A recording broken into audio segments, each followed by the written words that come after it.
Assalamualaikum warahmatullahi wabarakatuh. Perkenalkan, nama saya Ahmad Likuan dengan NPM 2408260143. Di sini saya akan menjelaskan mind map dengan judul metabolisme glukosa di jaringan mata. Mulai dari metabolismenya. Walaupun lensa tampaknya seperti bagian pasif, sebenarnya secara metabolik sangat aktif, bahkan tanpa pembuluh darah. Glukosa merupakan bahan bakar utama dan berikut jalur metaboliknya. Yang pertama itu ada glikolisis, yang merupakan jalur utama di lensa mata, mencakup sekitar 85% metabolisme glukosa. Jalur ini menghasilkan ATP yang dibutuhkan untuk mempertahankan keanekardian ion dan fungsi sel lensa. Yang kedua ada HMP SAN, yang pentosa, fosfat, dan PETV. Meskipun tidak menghasilkan ATP, jalur ini penting banget karena menghasilkan NADPH dan pentosa. NADPH sangat dibutuhkan untuk mempertahankan status antioksidan dan di lensa dan kornea, terutama untuk menjaga glutathione GSH tetap dalam bentuk aktif. Enzim kuncinya glukosa 6 fosfat dehidrogenase atau G6PD. Yang ketiga itu ada siklus TCA. Siklus ini cuma aktif pada bagian perifer lensa sekitar 3% kontribusinya terhadap energi. Ini karena hanya bagian luar lensa yang mendapatkan cukup oksigen. Terus yang keempat ada jalur poliol. Pada kondisi kadar glukosa tinggi, misalnya DM, glukosa di tubuh menjadi sorbitol oleh enzim aldosa reduktase, lalu menjadi fruktosa oleh sorbitol dehidrogenase. Namun sorbitol cenderung menumpuk di lensa dikarenakan sulit keluar dari sel. Penumpukan ini menarik air yang menyebabkan pembekakan di lensa dan akhirnya muncul katarak diabetik. Terus saya menjelaskan biokimia lensa. Pada protein hemostasis, protein utama dalam lensa disebut dengan kristalin. Terdiri dari tipe A, beta, dan V yang berfungsi untuk mempertahankan kejernihan dan kelenturan lensa. Kristalin ini adalah protein jangka panjang, artinya tidak cepat degenerasi sehingga mudah rusak jika terpapar radikal bebas.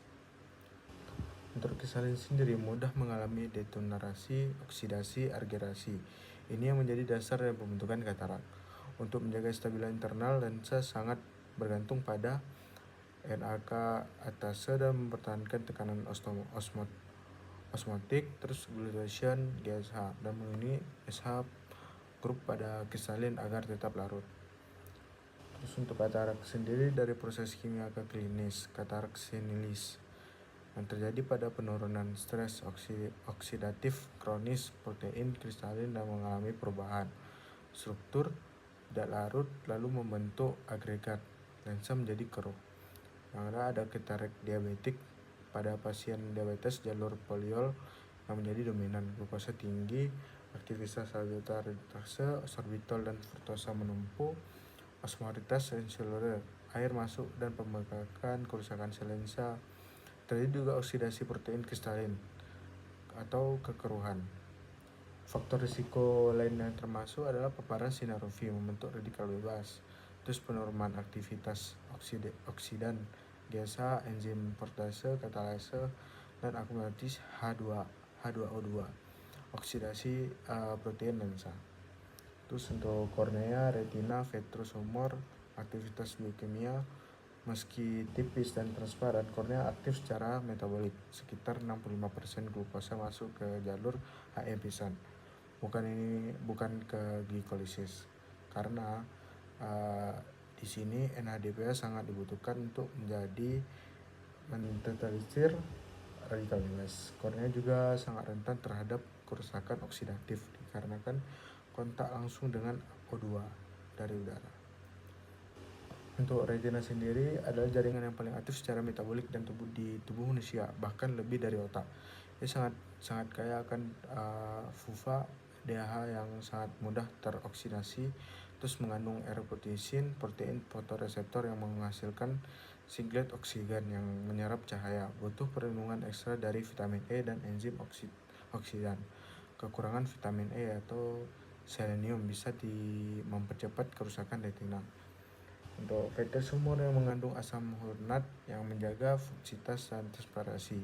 Tapi jika terkena radikal bebas, strukturnya bisa rusak, funksitas turun, dan gangguan visual.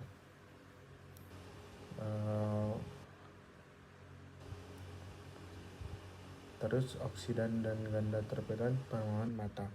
Karena mata sangat rawan terhadap stres oksidatif, tubuh menyediakan sistem antioksidan alami yang sangat penting.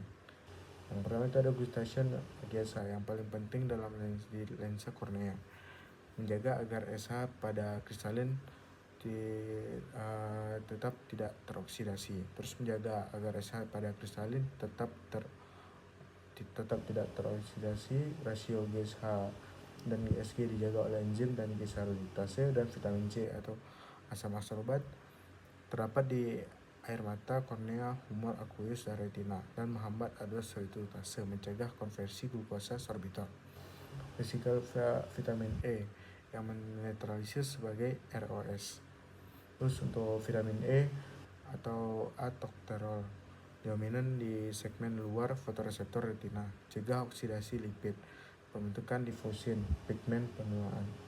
Kekurangan misalnya pada bayi prematur, resiko ROP, of prematurity, enzim antioksidan lainnya, biasa persistase, netralisir H2O, O2, air, katalase dan membantu pencernaan H2O, dan SOD bersifat demutase, ubah O2 menjadi H2O2. Vitrin ikat Fe mencegah reaksi retron radikal hidroksil.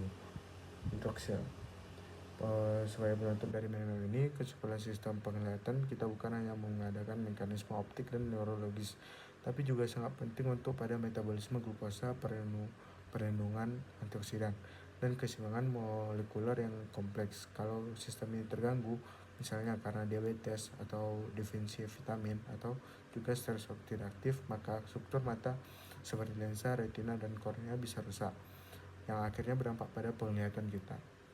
Oke, baik, sekian dari penjelasan saya. Assalamualaikum warahmatullahi wabarakatuh.